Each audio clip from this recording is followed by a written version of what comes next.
The ones that didn't make it were the ones that came to us too late.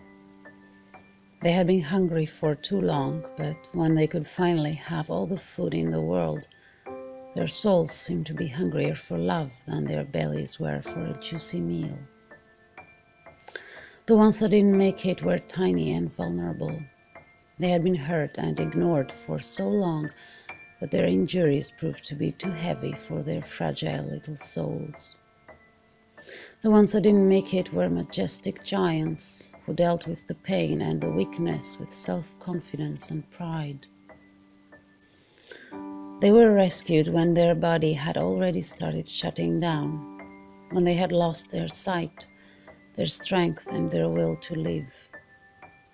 They made the most of those few days of love and affection, and they died happy, as if those moments in the end of their lives had made up for all the pain and the suffering they had gone through. The ones that didn't make it had been invisible for too long, wandering the streets like ghosts among people who were too blind to see them. They died on us a few days into the rescue, as if all they needed to surrender was to be loved for one last time.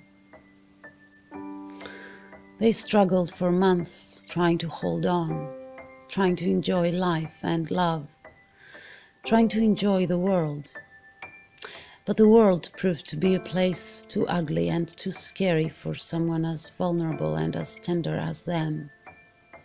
And as their bodies were weakening, their souls seemed to become stronger, and they became wise towards the end, as if all the knowledge about all the things in life was inside them.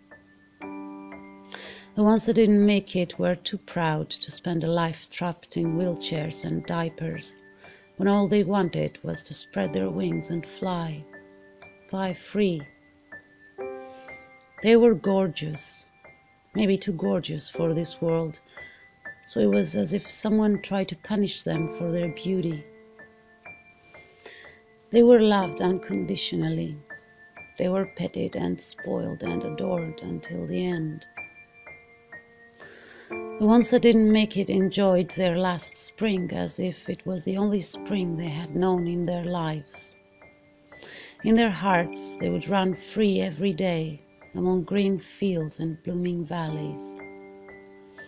They made us laugh with that naughty, childish laughter that comes from your inner child. They were role models who lost everything but still ruled the world. The ones that didn't make it were loners that appeared to us one day saying, "I want to die in your arms." The ones that didn't make it were children who looked at us in the eye as we were making promises we wouldn't be able to keep.